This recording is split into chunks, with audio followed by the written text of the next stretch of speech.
एक दिन गुसाई जी ठाकुर जी जैसे विराजते हैं ना,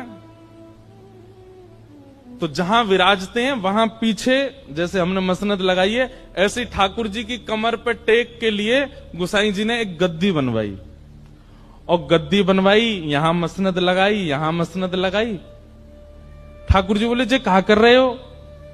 गुसाई जी बोले, जय जय आप पूरे दिन खड़े रहो, थकान है जाती होगी तो न कैसे पीछे टेक ले ले करो, और कभी कभी अवसर मिले करे तो बगल में मसनद है, इन पर नेक पौड़ जाए करो।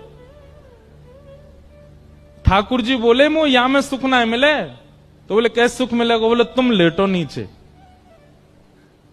गुसाई जी लेट गए और ठाकुर जी ऊपर से पट उनके ऊपर कूद गए, और कूद करके उनके पेट पे ही लिपट गए। बोले, जे सबसे बढ़िया सेज है, मैं तो यहीं सोऊंगो, मैं तो यहीं बैठूंगो, मैं तो यहीं लेटूंगो।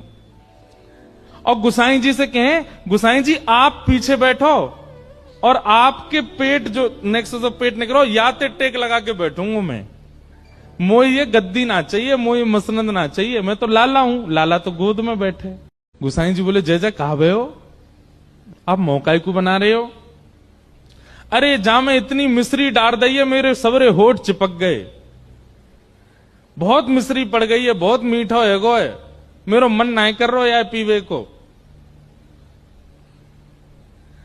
गुसाई जी विठलनाथ जी बोले, अच्छा तो आप सेज पे विराजो, मैं अभी आऊं। अब बाहर खड़े दर्शनार्थियों को लगता भीतर भगवान है और उनके अर्चक हैं, पर पर्दा लगते ही भीतर तो लाला और मैया जैसी लीला हो गए।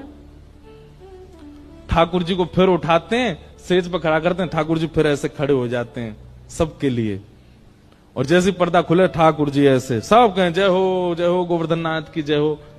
अब गुसाई जी दौड़े दौड़े रसोई में जामे, दूसरा दूध तैयार करें और वहां में नेक नेक मिश्री डालें, ज्यादा मीठो नहीं करें, और दोबारा दूध भोग तैयार करके पात्र में धर के जैसे ही लामे, जैसे ही पर्दा करें, ठाकुर जी फिर सहज है जाएं। बोले, मुझे जल्दी पवाओ, मुझे भूख लग रही है। गुसाई जी बैठ जाएं, अपनी गोद में इत्र लगावे, फिर ठाकुर जी आके बैठे, कटोरी में भर के, लो लाला पियो, अभी तातो है, तातो मतलब गरम। ठाकुर जी कह रहे हैं, अभी तातो है या ठंडो करो। फिर गुसाई जी उसमें फूंक मारते हैं, धीमे से ऐसे हाथ रख के, कहीं हमारे उच्छिष्ट नहीं हो जाए। फिर ठाकुर जी पीते हैं, फिर मुंह बना लें। गुसाई जी बोले, जय जय अब कहा भयो? बोले, अब तो जे खारो ही रहेगो, अब तो यम मिश्री ना है, अब जो मीठो ही ना लग रो मुंह को, अब ना पी रो। ऐसे नखरे करें ठाकुर जी गुसाई जी के साथ।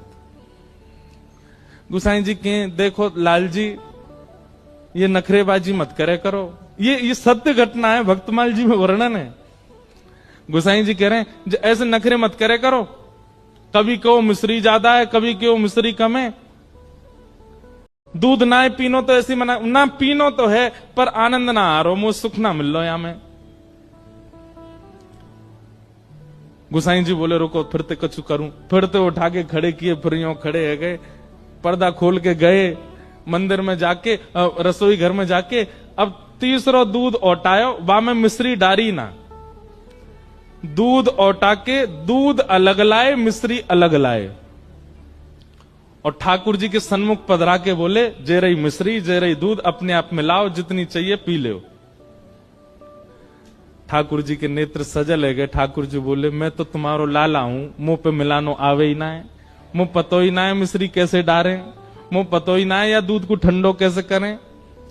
आप मुंह को लाला मानो ना, लाला अपने आप दूध पीवे, वो तो मैया पिवावे, सोई पीवे।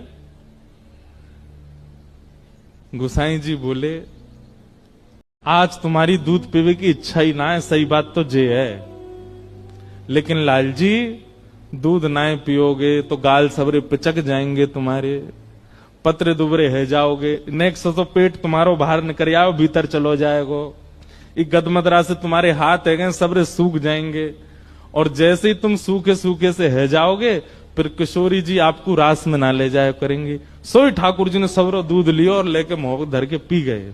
वो नाय में पत्रो ना होंगे, मुंह तो तगड़ो है नो है। ऐसे श्री गुसाई जी, ठाकुर जी ऐसी लीला करते उनके साथ। और ये लीला होने के बाद गुसाई जी एकांत में बैठ करके नेत्रों से अश्रु प्रवाह करते, मुंह पे कितनी बड़ी कृपा है।